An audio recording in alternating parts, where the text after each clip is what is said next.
우리가 하나님을 어떻게 알 수 있을까요? 하나님을 어떻게 알 수 있을까요? 여러분 하나님 보신 적 있으세요? 만나서 말씀을 나누신 적 있으세요? 우리가 하나님을 찾으러 가서 하나님 직접 만날 수 없으니 하나님께서 우리에게 직접 당신을 드러내 주시죠.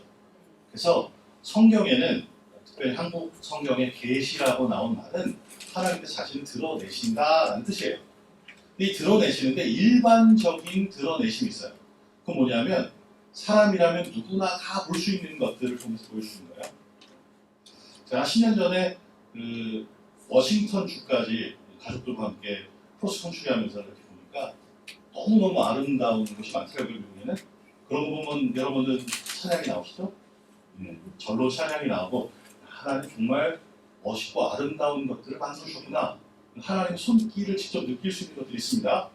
그거는 우리가 믿음이 있어서 우리만 그런 게 아니라 다른 사람들도 그래요. 그게 아름다운 걸 보면서 아 세상이 참 아름답구나 멋있구나 이 오묘한 건 누가 만드셨을까 라면서 궁금증을 일으키게 되는 거죠. 그건 뭐냐면 하나님의 흔적을 살짝 보는 거예요. 모두에게 다 열려있는 그런 일반 계시가 있는 거예요. 그건 다 일반적으로 똑같죠? 그것 외에 특별히 하나님을 더 알 수 있도록 열어주시는 특별한 계시가 있는 거예요. 그게 뭐냐면 바로 우리가 보는 말씀입니다. 이게 이제 성경입니다. 그래서 우리는 성경을 가지고서 하나님을 더 많이 알 수 있고 하나님과 사귈 수 있고 그것을 통해서 우리의 믿음이 깊어질 수가 있어요. 제가 어렸을 때 교회에서 자라면서 뭐 아까 말씀하신 사경예도 가고 부흥예도 가면 부흥사 목사님들 나오셔서 막 얼마나 목소리도 얘기하시고 재밌는 얘기도 하시고 그러는데 어떤 목사님이 아주 기억에 남게 이 약을 먹으면 잡숴봐 이러면서 영혼도 살고 영원히 살고 죄에서 구원받는 약이 있다 이러면서 얘기를 하시더라고요. 말했더니 구약과 신약이 있다. 두 약이 있다 이러시더라고요. 저는 그게 약인 줄 알았어요. 어렸을 때는. 근데 우리가 보는 성경은 구약과 신약으로 이루어져 있죠. 근데 그 약이 뭘까요? 약속이에요. 약속. 그래서 오래전부터 내려온 약속 그리고 새롭게 우리에게 주는 약속이라고 해서 구약과 신약이 있죠. 영어로 보면 테스타먼트라고 복수로 되어 있어요. 그러니까 뭐냐면 약속들이 많은 거예요. 성경에는. 오래전부터 내려온 약속 그리고 그것을 새롭게 완성해 주는 약속들이 있는 책을 우리가 가지고 두 가지로 구분을 하죠. 제가 오늘 여러분들과 함께 보는 건 우리 성경이 어떤 구성으로 이루어져 있는지에 관한 거예요. 성경은 몇 권일까요? 66권. 뭐 잘 외우시라고 3927에서 많이 하죠. 구약이 39권, 신약이 27권 있어요. 이것보다 더 많은 사본들이 있지만 이것들이 정경화 작업을 통해서 구약은 39권으로 묶여지고 신약은 27권으로 묶여졌어요. 그러면 그렇게 성경에 여러 가지 책들이 있는데 이렇게 묶여졌다 하면 이 묶는 편집을 하는 사람이 있겠죠? 그렇죠? 편집의 과정이 있을 거 아니에요? 그러면 그 이야기를 어느 걸 앞에다 넣고 어느 걸 뒤에다 넣고 어느 걸 어떻게 할 거냐라는 기준들이 있겠죠. 성경은 그냥 쓰여져 있는 순서대로 묶여져 있는 책도 아니고 이 성경은 장르별로 묶여져 있는 책들이에요. 그래서 예를 들어 구약 성경을 보면 창세기가 역사적으로 가장 오래됐겠죠. 제일 처음에 얘기를 다루고 구약에서 맨 마지막에 역사를 다루면 사실 말라기는 맞아요. 그러면 성경은 역사적으로 그렇게 돼 있냐? 그게 아니에요. 그렇게 볼 수 있죠. 첫 장만 보고 끝장만 보면 그럴 수 있지만 그렇지 않다 하는 것을 우리가 볼 수 있어요. 그래서 여러분 성경 가지고 계시면 성경 목록표를 보시면서 따라오시면 편하실 것 같아요. 성경의 가장 첫 번째 책이 뭐죠? 창세기, 창세기, 출애굽기, 레위기, 민수기, 신명기라고 해서 이걸 모세 5경이라고 얘기를 해요. 모세 5경, 모세의 5가지 책이라고 얘기하는데 이거는 또 히브리 성경에서는 이걸 뭐라고 하냐면 토라라고 해요. 토라. 그리고 우리가 성경을 읽을 때 그 구약 성경에서도 그렇고 신약 성경에서도 그렇고 그 율법이라고 부를 때 율법이라고 부르는 것이 10계명만을 얘기하는 게 아니라 이 모세 오경을 지칭할 때도 있고 또 율법이라고 부를 때 구약 성경 전체를 나타내는 것일 수도 있어요. 우리가 보는 성경은 한국말로 구약이라고 되어 있지만 이걸 우리 유대인들 여전히 그 구약 성경을 성경으로 보고 있죠. 그 사람들은 이 구약 성경을 뭐라고 부르냐면 타나크라고 해요. 타나크. 타나크라는 건 TNK에 이제 모음을 붙여가지고 그것을 그렇게 하는데 T는 토라를 얘기하는 거예요. 모세 율법. N은 뭐냐면 느비힘, 그래서 선지서를 얘기해요. 그래서 또 성경을 구약 성경 전체를 부를 때 신약 성경에서 뭐라고 부르냐면 율법과 선지서라고 부를 때가 있어요. 그건 뭐냐면 이 율법, 뭐 십계명만 얘기하는 것도 아니고 모세 오경만 얘기하는 게 아니라 율법과 선지서라고 하는 건 성경 전체를 얘기하는 거예요. 예수님께서 살아계신 말씀으로 이 땅에 임하셨습니다. 오셨는데 변화산에 올라가서 변화되시고서는 두 명의 다른 인물들을 만나서 거기서 얘기를 나누시죠. 그게 율법을 대표하는 모세를 만나고 또 선지서를 대표하는 엘리야를 만나요. 그러면 뭐예요? 살아계신 말씀, 새롭게 오신 언약이 오래된 언약을 함께 만나시는 성경 전체를 다 만난 것 같은 경험을 하는 거잖아요. 그렇죠? 그게 그런 상징성을 가지고 있다 하는 것을 보면서 율법, 선지서라는 것이 무엇인지 봅니다. 그래서 그 두 번째 N이라는 건 느비힘이라고 해서 선지서를 나타내요. 그 다음에 K는 케투빔에서 그 시가서, 성문서라는 책들이 있어요. 그래서 욥기, 시편, 잠언, 전도서, 아가서 같은 그런 그 문서들은 이 시이고 소설이고 노래 말들이고 또 지혜 문학 같은 것들이 모여 있는 거죠. 그래서 율법서들, 그 다음에 선지서들, 그 다음에 성문학들을 다 모아서 만드는 것이 하나, 그 구약 성경이라는 거예요. 다음으로 넘겨주시죠. 신약 성경은 그 27권이 모여 있어요. 이 27권 중에 처음 4권이 복음서죠. 복음서는 뭐냐면 예수님께서 이 땅에 오셔서 이 땅에서 행하신 일들을 기록한 거예요. 그래서 예수님이 오셔서 예수님이 승천하실 때까지의 기록들이 모여 있는 것들이 복음서예요. 이 복음서 중에서는 공관복음, 관점을 공유하는 복음이 3개가 있어요. 마태, 마가, 누가는 관점을 공유해요. 그래서 시간의 순서가 비슷해요. 요한은 좀 글을 쓰는 스타일이 달라요. 그래서 하나님의 영감을 받아서 쓸 때 중요한 주제를 갖고 거기에 맞춰서 쓰다 보니까 시간의 순서가 좀 달라요. 그래서 요한복음은 그 관점이 달라. 사도행전은 누가복음과 연관이 됩니다. 제가 복음서는 예수님의 오셔서 승천하실 때까지 얘기하면 이 사도행전은 예수님 승천 이후의 얘기잖아요. 그래서 사실은 누가복음과 사도행전은 1부, 2부처럼 연결되는 책인데 예수님에 관련된 복음서를 빼다 보니까 편집적으로 복음서 다음에 나오는 책이 됐어요. 그래서 여기서 역사를 좀 다루죠. 그 다음에 서신서, 편지들이 쭉 있어요. 여기서 편지들은 특별한 특징들이 있어요.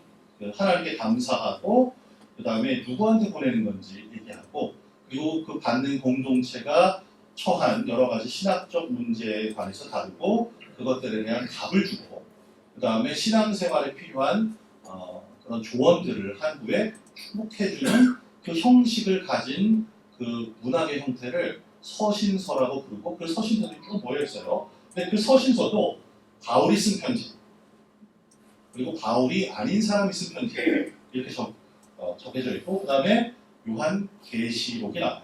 계시록은 아까 제가 말씀드린 그 요한은 좀 쓰는 스타일이 좀 다르다. 주제를 가지고 쓴다. 그런데 이때가 이제 로마에서 굉장히 그 박해가 심하던 때에 쓰여진 책이라 상징을 가지고서 그 상징적인 것을 가지고서 이렇게 그때 메시지를 전하면서 쓰여진 그런 책으로서 하나님의 그 마지막 때가 어떻게 이루어지는지에 대한 계시를 보여주는 그런 책이기도 합니다. 그래서 다음으로 넘어가겠습니다. 그래서 그림이나 다 띄워주세요. 그래서 이런 책들이 있는데 그 한 책씩 보면서 어떤 내용들이 있는 거죠. 창세기는 어떤 내용에 관한 책일까요? 다 아시면서 저 좀 도와주셔야지. 창세기는 그 처음의 시작을 알려주는 책이에요. 그래서 어떻게 세상이 창조가 되었고, 그 다음에 하나님의 언약이 우리 인간과 어떻게 이루어졌고, 그 다음에 이스라엘이라는 민족이 어떻게 시작이 되었는지 그 시작을 알려주는 모든 것들의 시작을 알려주는 책이 바로 창세기예요. 창세기 1장에는 뭐가 나오죠? 천지 창조하신 얘기가 나오죠? 2장에는 뭐가 나오죠? 천지를 창조하는 얘기가 나와요. 네, 1장에 나오는 창조 얘기랑 2장에 나오는 창조 얘기를 잘 보시면 조금 달라요. 이 조금 다른 얘기들이 구약 성경에는 섞여 있다 하는 것들을 보시면서 보시면 돼요. 1장에 나오는 것은 아무것도 없는 것에서 빛이 있으라 하시면서 하나님께서 없는 것에서 만드시는 창조를 하세요. 그리고 계속해서 구분을 하시고 거기서 만드시는 창조를 하시고 7대 쉬셨다 하는 창조가 어떻게 이루어졌다 하는 결과를 보여주고, 2장에서의 창조는 혼돈 중에 질서를 이루셨다 하면서 무엇이 있던 것에서 질서를 세우시는, 그러니까 있는 것에서 질서를 만드시는 창조를 보여주는 거예요. 그럼 이 두 가지가 전혀 다른 얘기냐? 그게 아니라 같은 얘기예요. 우리 인간이 우리가 알아들을 수 있는 그 한계가 있기 때문에 이 창조를 그렇게 1장의 창조얘기, 2장의 창조얘기를 통해서 우리한테 아주 큰 그림을 보여주는 것이 창세기의 1장과 2장의 창조 이야기예요. 그래서 하나님께서는 아브라함으로 아담에게도 약속을 주시고 언약을 주시죠. 그리고 모든 인물들한테 그렇게 시작을 해주세요. 그래서 이 구약의 오래된 약속들이 모여 있는데 우리가 일단 창세기 12장에 나오는 약속을 한번 살펴보도록 하죠. 여호와께서 아브라함에게 이르시는 약속을 주시는 그 약속을 우리 함께 보면 좋을 것 같아요. 12장 2절과 3절을 제가 읽을게요. 1, 2, 3절을 읽을게요. 여호와께서 아브라함에게 이르시되 너는 너의 고향과 친척과 아버지의 집을 떠나 내가 내게 보여줄 땅으로 가라. 내가 너로 큰 민족을 이루고 내게 복을 주어 내 이름을 참되게 하리니 너는 복이 될지라. 너를 축복하는 자에게는 내가 복을 내리고 너를 저주하는 자에게는 내가 저주하리니 땅의 모든 족속이 너로 말미암아 복을 얻을 것이라 하신지라. 하나님께서 약속을 주신 거예요. 처음에 뭐 하라고요? 너는 본토 친척 아비 집을 떠나라. 그리고 내가 너에게 보여주고 가르쳐주는 곳으로 가라. 아직 그곳이 어딘지는 안 알려주셨죠? 그러니까 하나님을 의지하고 가라라는 조건을 주세요. 그렇게 하면 복을 주신다 하는 거예요. 근데 복을 주시는데 너에게 축복하는 사람을 내가 복을 줄 거고 너를 저주하는 사람에게 저주를 해줄 거다 라고 하나님께서 약속을 주세요. 그렇죠?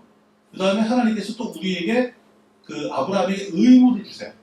뭐라고 주시냐면 너는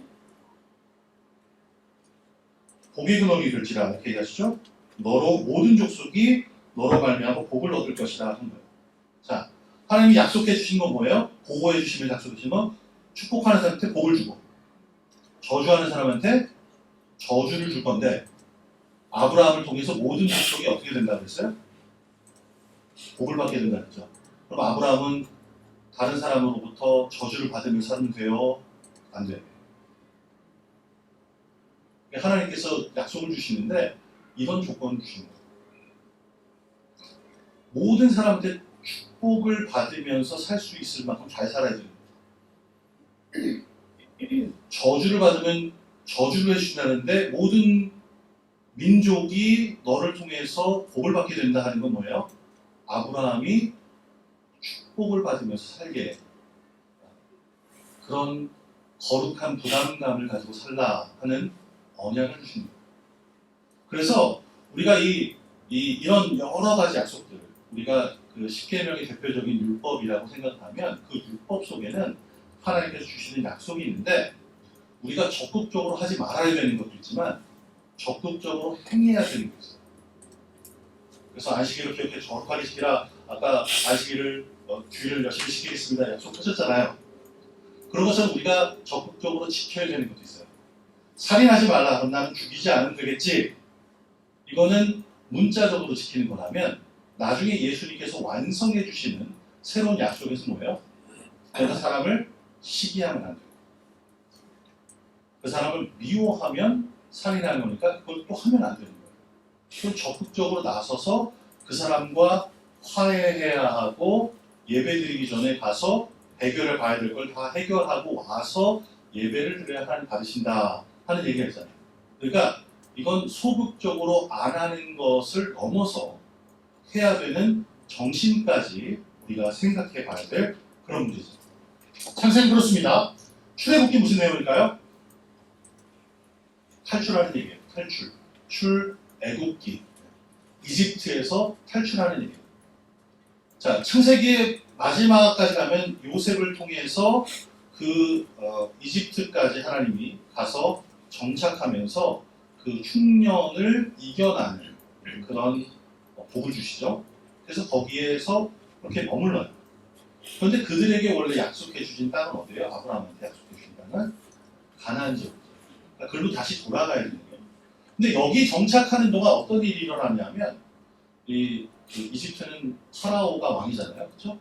그러니까 요셉이 있을 때 파라오와 다른 파라오가 됐을 때 이 예전에 그 요셉을 통해서 이스라엘 민족을 통해서 자기네들도 어려운 때를 잘 이겨나가는 걸 새까맣게 까먹은 그 파라오는 이 사람들 다 종으로 삼는 거예요. 노예가 돼서 어려운 일들을 할 때 하나님께서 그들을 꺼내서 약속이 있는 땅으로 보내주시죠. 그 얘기가 쭉 적혀 있는 게 바로 출애굽기예요. 그래서 하나님의 민족으로서 그 약속 있는 땅으로 돌아가는 얘기가 바로 거기 있습니다. 그래서 이 출애굽기에서 쭉 나오다가 이 레위기까지 나오는 책들은 어디 있냐면 그 시나이 반도, 홍해를 건너서 반도의 가장 끝에쯤 되면 우리 한국 지도로 보면 한 여수 정도 되는데 시내산이 있어요. 그럼 거기까지 내려가서 율법을 받을 때까지의 얘기가 출애굽기하고 레위기의 얘기예요.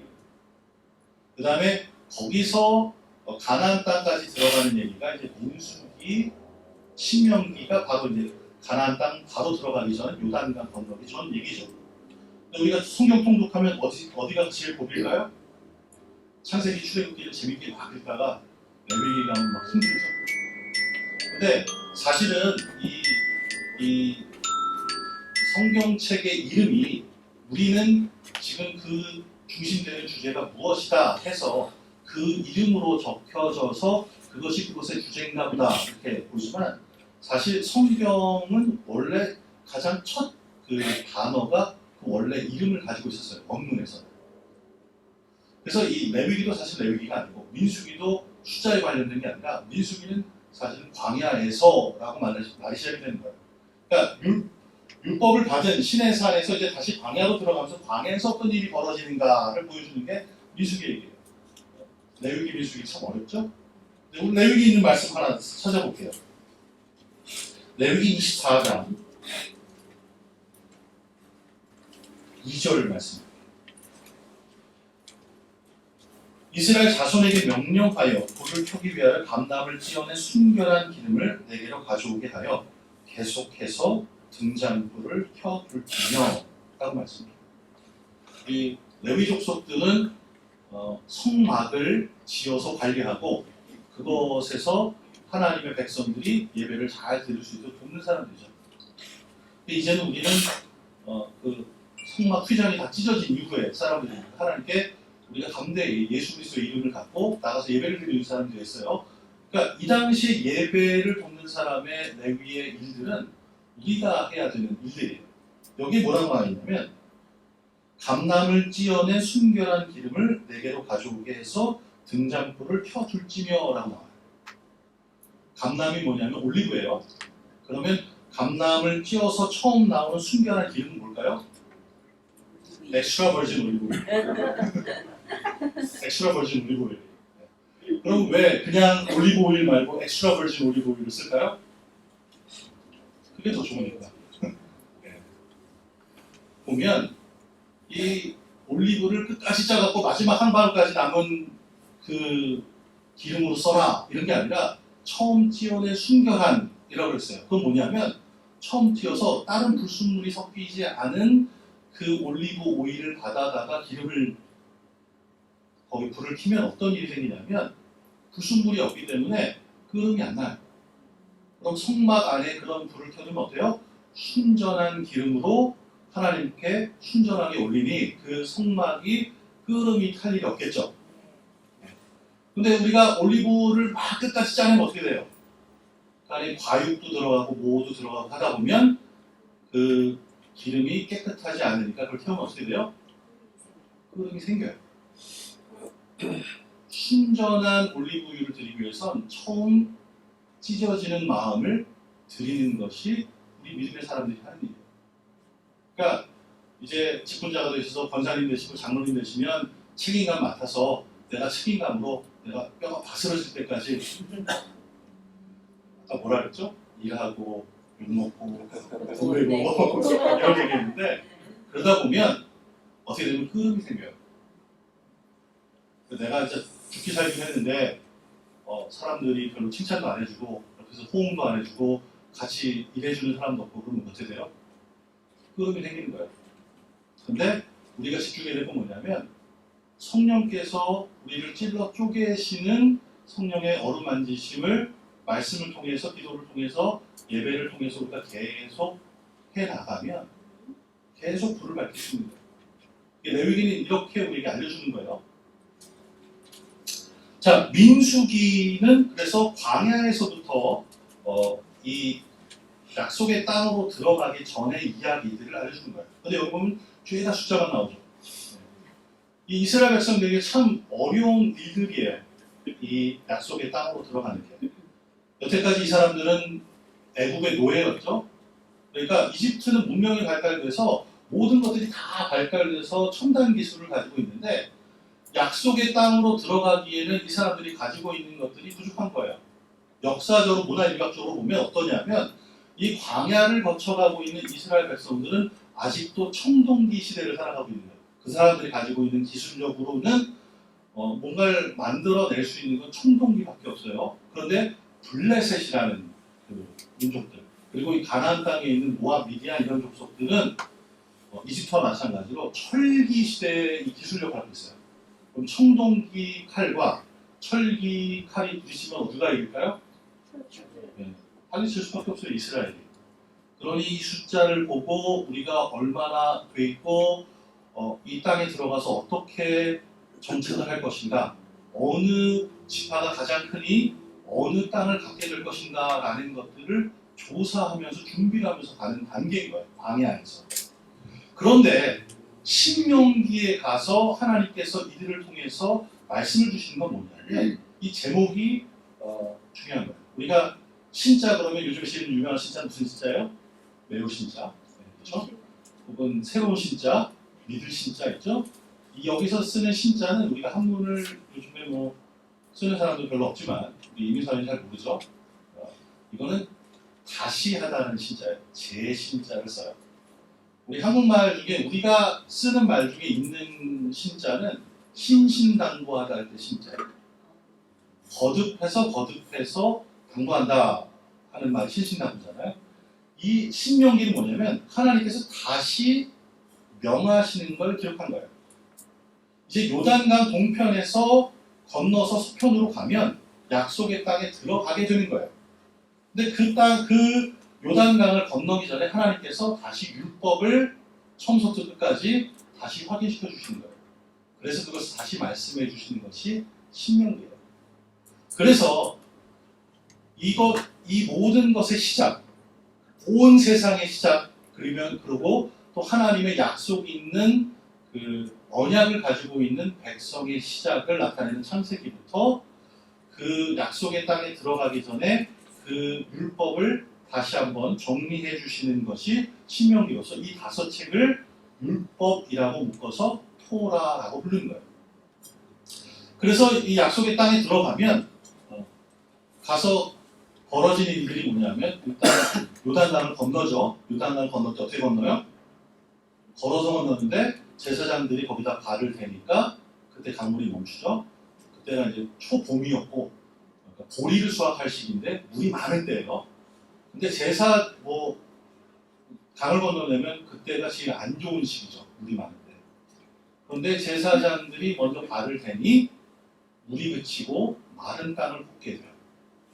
그 마른 땅을 걸을 때 각 지파를 상징하는 12덩어리의 돌을 거기서 들고 가죠.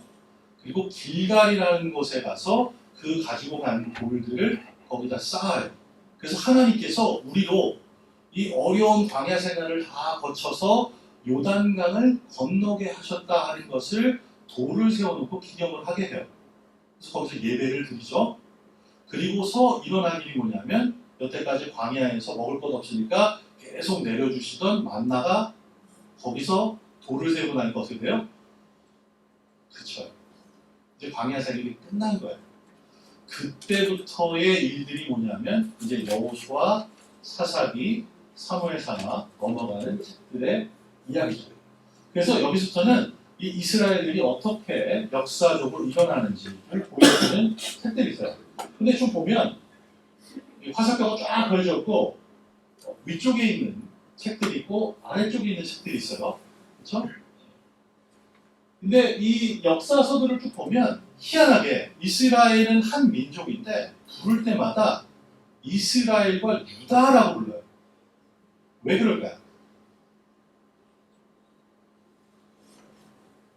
이 이스라엘이 사울 첫 번째 왕, 그렇죠? 두 번째 왕이 다윗, 세 번째 왕이 솔로몬이에요.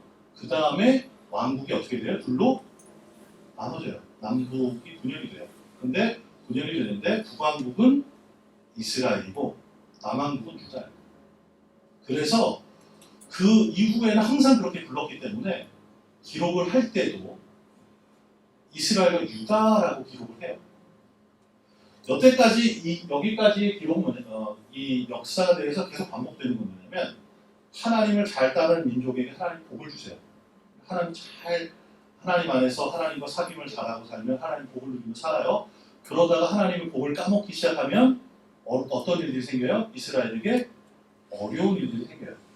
그래서 하나님께서 회개하라라는 메시지를 주시면 회개하고 다시 하나님이 받아주시면 복을 받아서 이스라엘이 잘 되는 일들이 계속 순환적으로 일어나는 일이 계속 일어나는 것들이 반복돼서 나타나요. 그런 하나님의 언약의 어떤 반복성들이 계속 나오는 게 이제 위쪽의 기록이라면 아래쪽의 기록들은 조금은 다른 기록들이 나와요. 뭐냐면 이 아래쪽에 나와 있는 책들은 포로기 이후에 기록이 된 책이에요. 그래서 포로기 이후에 기록된 책이라 거기는 뭔가 조금 다른 관점과 해석이 들어간 책이 있어요.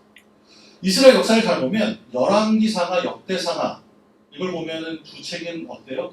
사실 네 권인데 열왕기, 역대기가 역사들이 비슷하죠. 같은 역사를 기록을 해요. 그렇죠? 그럼 왜 반복해서 기록을 했을까 싶은 생각이 들 때가 있어요. 열왕기 다 읽고 나는데 역대기 읽으면서 똑같은 사람 나오고 똑같은 얘기가 나오고 저 오늘 읽었던 것 같은데 왜 또 이렇게 하시지? 반복을 시키시나? 이런 생각이 들 때가 있어요. 근데 그 두 가지가 들어간 건 역대기는 포로기 이후에 기록이 된 책들이기 때문입니다. 자, 이 포로기 이후라고 하는 것은 이 바벨론 왕국의 멸망이 된 후에 남왕국까지 멸망이 된 이후에 특별한 그 경험이 있어서 그렇게 친 거예요. 북왕국은 아수르에게 망합니다. 망하게 되는데 이때까지는 그 아수르에서 사람을 보내서 이스라엘에서 와서 다스리게 해요. 그러니까 그런 속국으로 다스리게 해요. 근데 바벨론부터는 그 뭔가 좀 다른 정책이 있어요. 뭐냐면 교차 이주 정책이 있어요. 그래서 이스라엘 중에 가장 귀족 계급인 사람들, 똑똑한 사람들을 데려다가 바벨론에 데리고 가서 거기서 살게 해요. 그리고 나머지 사람들은 이스라엘에 내려두고 또 바벨론 사람들, 또 그 지방에 있는 사람들이 이 이스라엘에 와서 정착할 수 있게 해요. 다니엘서를 보면 우리가 다니엘이 기도하고 사자굴에 들어가고 하는 그런 사건들의 얘기를 보지만 그 다니엘이 사실은 포로로 끌려가 있는 거죠. 그러니까 바벨론 때 포로로 끌려간 사람들의 기록들이 거기 있는 거예요. 그리고 이제 포로기 이후에 그 사람들이 돌아오죠. 근데 와서 보니까 어떤 일이 생겼냐면 포로기로 끌려갔던 그 귀족 계급들, 똑똑한 사람들은 피의 순수성을 지킨 거예요. 이스라엘 민족의 순수성을 지키고 그 혈통을 잘 지켰어요. 그리고 와서 보니까 어떤 일이 생겼냐면 여기서 교차 이주 정책으로 다른 민족들이 들어와 살면서 이 원래 땅에 살던 사람은 어떻게 되냐면 다른 사람들과 혼혈이 생긴 거예요.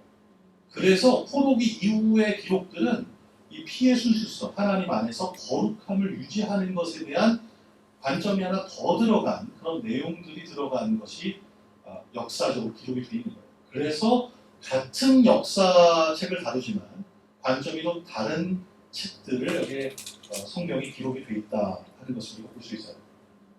자, 그 다음에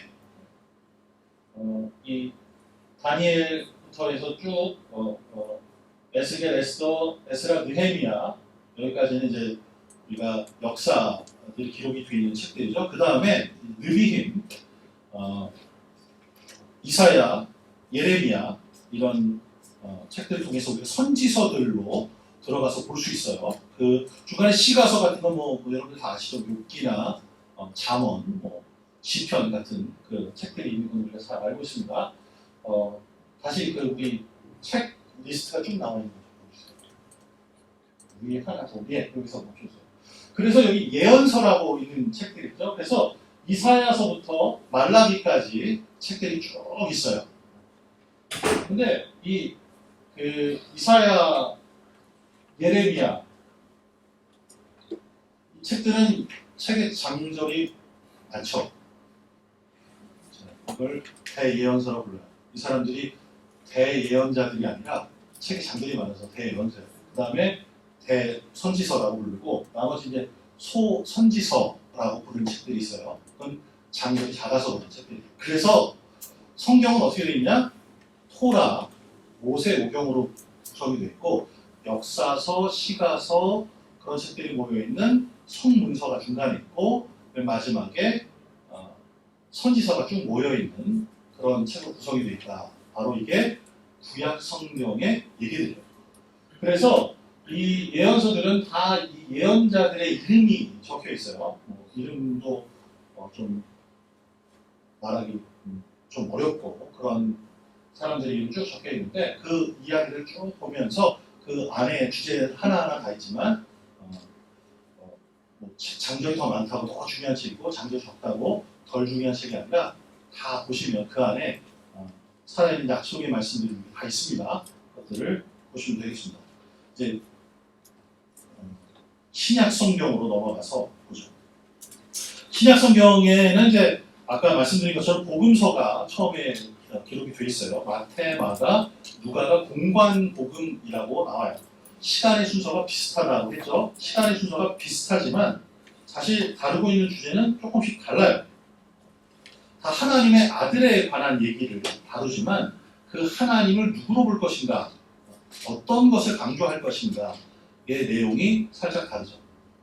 역사적으로 보고 시간적으로 보면 마가복음이 시대적으로 가장 먼저 기록된 복음서일 거다, 가장 오래된 복음서일 거다라고 나와요. 마가복음은 마가복음의 주제를 가장 첫 절에 담고 있어요.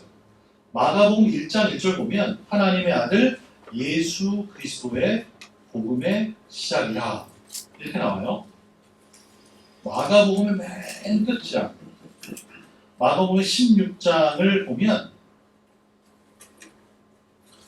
이가 바로 하나님의 아들이시다라고 얘기하는 그 백부장의 고백으로 또 나오는 거죠. 그래서 예수님은 하나님의 아들이시고 그리스도시다 라고 나오는 것이 마가가 증거하는 예수님입니다. 그래서 이 모든 슬라이드 위에 다 되어 있지만 우리가 성경을 하나님의 감동으로 된 거라고 했잖아요. 그러니까 이 같은 관점을 가지고 쓰지만 마가가 마가 공동체에게 이 복음서를 전해줄 때 하나님의 아들이신 예수 그리스도를 나타내서 얘기를 하는데 고난받으시는 하나님의 아들을 강조를 해서 보여주는 그것이 마가복음의 강조점이에요. 마태는 조금 다릅니다. 마태는 이 복음서 중에 좀 신학자 같은 입장에서 이걸 써요. 그래서 구약 성경에서 뭐라고 약속을 주셨는데 그 약속이 어떻게 이루어지는지 그 약속의 예언의 성취로서 예수님을 그린 거예요. 그래서 마태복음은 이 선지서, 특별히 이사야서에 나와 있는 말씀이 이렇게 이루어졌다라고 하면서 예수님의 사건들을 많이 보여줘요. 그리고 이걸 읽는, 그러니까 그 예언의 말씀을 잘 알고 있는 유대 민족들이 있겠죠, 이스라엘 사람들이 있겠죠. 그 사람들에게 이분이 구원자시다라는 걸 강조하기 위해서 어떤 구조로 이걸 쓰고 있냐면 이 예수님 전에 이스라엘 백성들이 알고 있는 역사적 인물로서 자신을 구원해준 위대한 지도자가 누구예요? 모세죠. 그래서 모세와 비슷한 그런 구조를 두면서 예수님을 소개를 해주는 거예요. 그래서 산상순, 산에 올라가셔서 복음을 전하시는 것도 모세가 산에 올라가서 하나님을 만나고 하나님과 하나님 말씀을 받아서 전하고 하는 것들을 이 예수님이 그 모세와 같은 구원자이시구나를 언뜻 알 수 있게끔 보여주는 그런 대목들이 있는 거예요. 그래서 이 마태가 증거하는 예수님은 왕으로 오시는 메시아, 즉 왕으로 오시겠다. 이 다윗의 왕권이 무너지지 않고 이 약속을 주신 것을 이루어 주시겠다 하는 그 약속이 예수님으로 이루어진다라는 걸 보여주는 것을 통해서 예수님을 우리에게 보여주고 있는 것이 바로 마태가 증거하는 그런 복음서예요. 누가가 증거하는 예수님은 참 하나님이시며 동시에 참 인간이신 예수님을 보여줍니다. 그래서 하나님이신 모습, 그런 멋진 이적을 행하시는 모습도 보여주지만 인간적인 모습도 동시에 그려주시는 거예요. 그래서 동시에 하나님이고 동시에 인간이신 예수님을 보여주시는 것이 바로 누가복음이 증거하고 있는 거예요. 그것은 이제 사도행전으로도 계속 이어져서 그 주제가 이어집니다. 요한복음이 증거하는 예수님은 하나님 아버지로부터 보냄을 받은 자로서의 예수님입니다. 그래서 그 로고스, 말씀이 태초에 하나님과 함께 계셨고 육신을 입고 이 땅에 오셨다라는 것을 보여주는 게 바로 요한복음이죠. 그래서 계속해서 하나님이 보내주시고 하나님과 예수님이 하나이시다는 걸 계속 보여주는 거예요. 그래서 우리도 그 예수님 안에서 하나님과 하나가 되어야 된다라는 것을 계속해서 우리에게 알려주고 있는 게 요한복음이에요. 그래서 포도나무와 가지 비유처럼 내 말이 너희 안에 거하고 너희가 내 안에 거하면 라고 계속 얘기해 주시는 그 하나님의 복음을 요한복음은 그렇게 우리에게 전해줍니다. 그래서 이 사복음서는 예수님의 탄생 이야기, 예수님의 성장하셔서 어떻게 사역을 하시는지, 성장의 그 사역의 시작에 예수님이 세례 받으시는 얘기, 광야에 가서 시험 받으시는 얘기, 그리고 여러 가지 이적을 행하시면서 가르치시는 얘기들이 쭉 순차적으로 나오고 그것들이 거의 시간적으로 비슷하게 나와요. 고난 받으시고 부활하시는 얘기까지 쭉 나오는 거예요. 그래서 그런 복음서의 이야기들이 있습니다. 그 다음에 사도행전은 그 예수님이 승천하시고 난 이후에 사도들을 통해서 어떻게 교회가 세워지고 복음이 전파되는지 관한 이야기들이 나오는 거죠. 우리가 제자라는 성경의 그 표현과 사도라는 표현이 있어요. 제자는 이제 예수님을 따르는 사람들이죠. 우리도 다 예수님을 따르는 사람들이죠. 사도는 예수님께 직접 가르침을 받은 사람들을 사도라고 부르는 거예요. 그렇게 해서 이제 구분을 좀 져서 설명을 할 수 있습니다. 우리가 예수님의 제자들이 여러 명 있지만 보면 12명의 제자를 얘기할 때도 있고 70명에도 얘기할 때도 있고 그보다 더 많은 숫자를 얘기할 때도 있어요. 그래서 그때마다 상황에 따라서 이 제자를 얘기하시는 범위들이 다른데 예수님을 직접 배운 사람들은 사도라고 우리가 불려지죠. 그래서 이 사도를 통해서 어떤 일들이 일어나고 있는지를 쭉 기록을 하고 있는 게 사도행전이에요. 사도행전은 사실은 끝이 난 것처럼 끝나지 않고 그냥 끝이 있는 듯 없는 듯하고 끝나요. 사실 거기까지는 기록이 되어 있는데 그 이후의 얘기들은 다 이제 우리들이 이어가는 이야기들인 것이죠. 그 다음에 그게 이제 사도행전이 역사서라고 그런 역사를 기록한 책이라고 생각하면 그 다음에는 이제 서신서예요. 서신서는 그 이름을 보면서 우리가 알 수 있듯이 어느 교회가 받았는지 혹은 누가 받았는지 혹은 누가 썼는지가 그 이름으로 나와 있어요. 그래서 갈라디아서, 데살로니가서, 고린도서, 로마서, 골로새서, 에베소서, 빌립보서 이런 것들은 다 뭐냐면 지명이에요. 지명.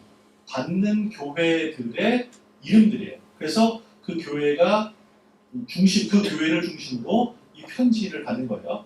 그래서 그렇게 돼 있고 사람들의 이름이 있어요. 빌레몬서, 그 다음에 디모데서, 디도서 이렇죠. 아까 우리 직분자 교육할 때 읽었던 그 성경 뭐였어요? 디도서. 디도하고 디모데는 바울이 세운 목회자들이에요. 그래서 이건 목회 서신이라고 해요. 목회를 가르쳐주는 편지니까. 그렇죠? 목회 서신이라고 불러요. 그 다음에 이 바울이 쓴 서신 중에 또 옥중 서신이라고 있어요. 그거는 감옥에 갇혀있을 때 쓴 서신들이에요. 그래서 그 편지들을 통해서 그 교회가 당면하고 있는 어려운 문제들에 관해서 이야기해주는 편지인 거예요. 아까 우리 로마서를 통해서 우리 웨슬리 목사님 회심했다 하는 얘기를 했죠. 로마서를 통해서 뭐 종교개혁이 시작되기도 하고 이 로마서 굉장히 중요한 책입니다. 로마서가 이렇게 중요한 책인 건 이 바울 사도가 로마서 굉장히 신경 써서 그래요. 왜 썼냐? 자기가 직접 가서 개척한 교회가 아니에요.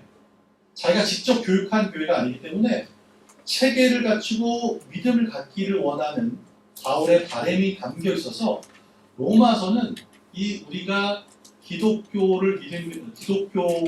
신앙생활을 하면서 믿어야 되는 신앙의 체계를 아주 잘 정리를 해서 쓴 편지예요. 그래서 그것들을 통하면 우리 신앙이 차곡차곡 체계 있게 잘 발전될 수 있기 때문에 이 로마서를 굉장히 신경을 써서 쓴 거죠. 그렇게 해서 보낸 거예요. 로마서를 보낸 거예요. 그렇습니다. 이 말씀 중에서 한두 개 살펴보죠. 우리가 아까 감리사님이 우리 연합감리교회는 성경만으로가 아니라 전통도 있고 경험도 있고 이성도 있다 이런 얘기를 했죠. 그러면 그 얘기가 무슨 얘기일까? 여러분 잘 아시는 얘기 중에 말씀 중에 빌립보서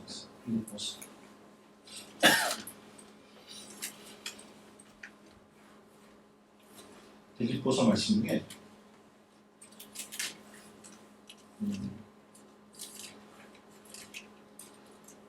4장 6절 7절 말씀입니다. 아무것도 염려하지 말고 다만 모든 일에 기도와 간구로 너희 구할 것을 감사하고 하나님께 아뢰라. 그래야 모든 지각에 뛰어난 하나님의 평강이 그리스도 예수 안에서 너희 마음과 생각을 지키시리라. 여기서 지각에 뛰어나다는 게 뭐야? 참 예전에는 시적으로 참 아름다운 표현을 많이 했어요. 이걸 곰곰이 생각해요. 지각에 뛰어나다는 게 뭐냐면 우리가 생각하고 우리가 알 수 있는 것을 뛰어넘는 거예요. 그러니까 아까 얘기한 거예요. 이성을 초월하는 거예요. 초이성의 일들이 있죠. 그런 일 있잖아요. 우리가 낙심해야 되는 상황이 당연히 맞고 아파해야 되는 상황이 당연히 맞고 눈물 나야 되는 상황이 당연히 맞는데 그럼에도 불구하고 마음이 평안하고 기쁘고 감사하고 즐거운 때가 있잖아요. 그럼 그건 어때요? 도저히 이해할 수 없는 상황이죠. 지각을 뛰어넘는 상황.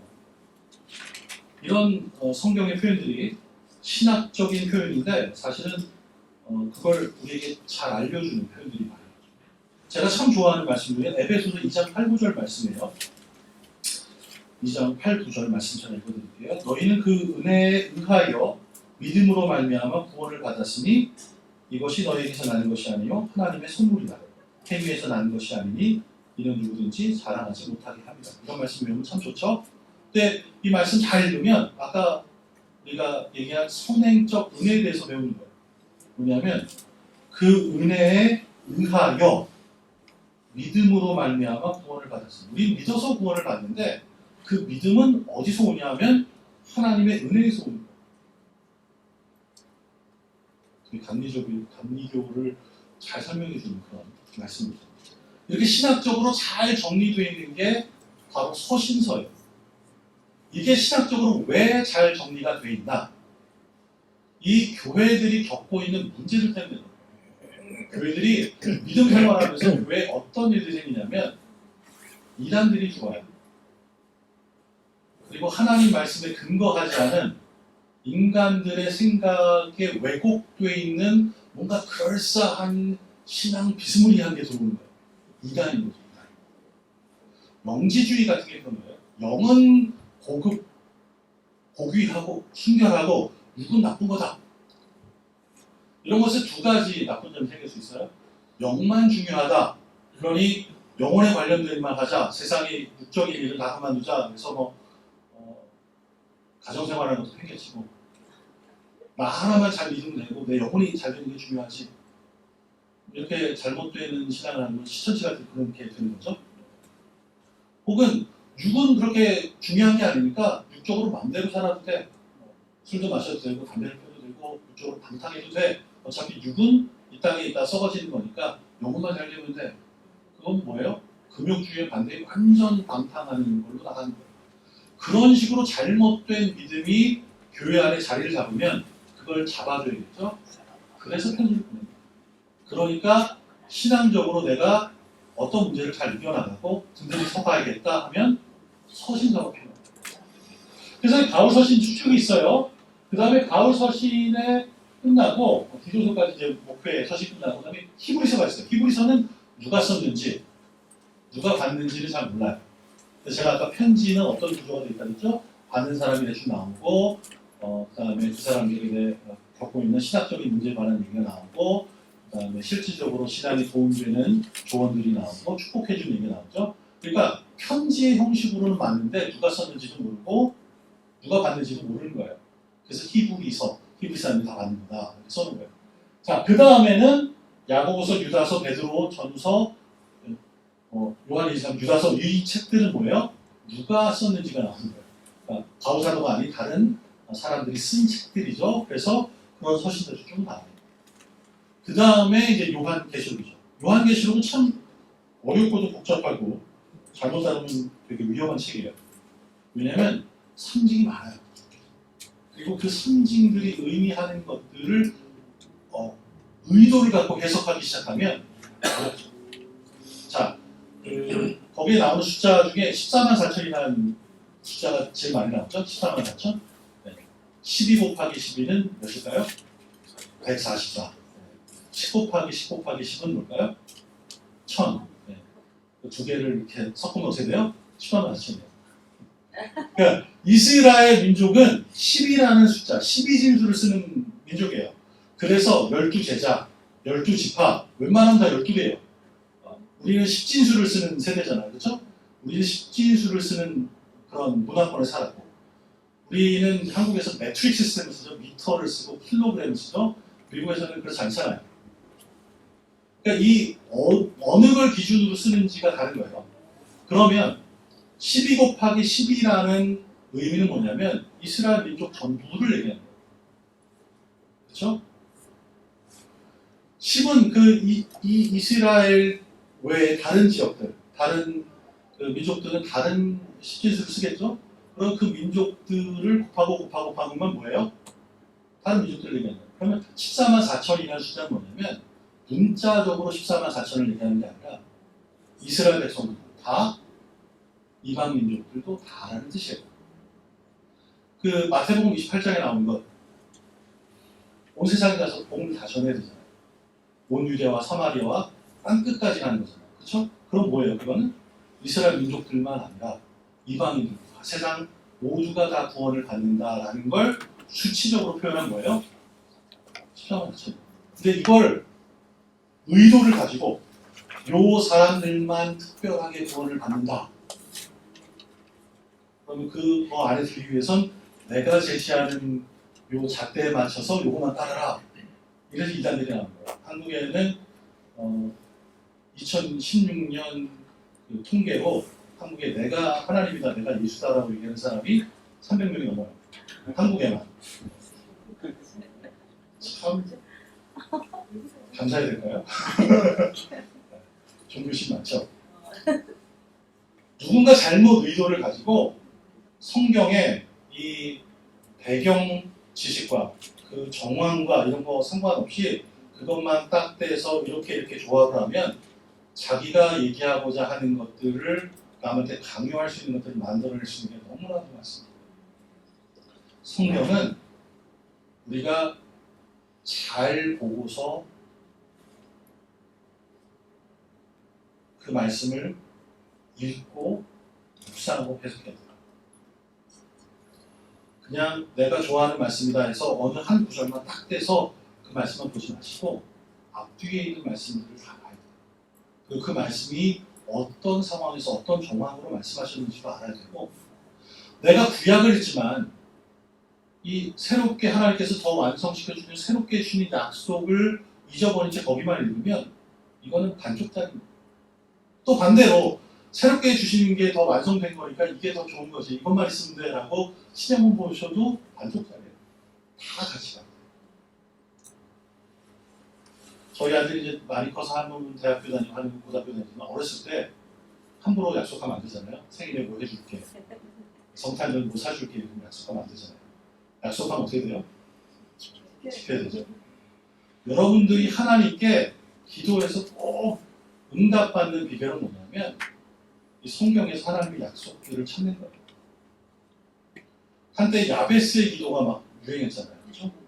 지경을 넓혀주시고 큰 땅도 갖고 싶고 또 큰 거 갖고 싶고 내가 좀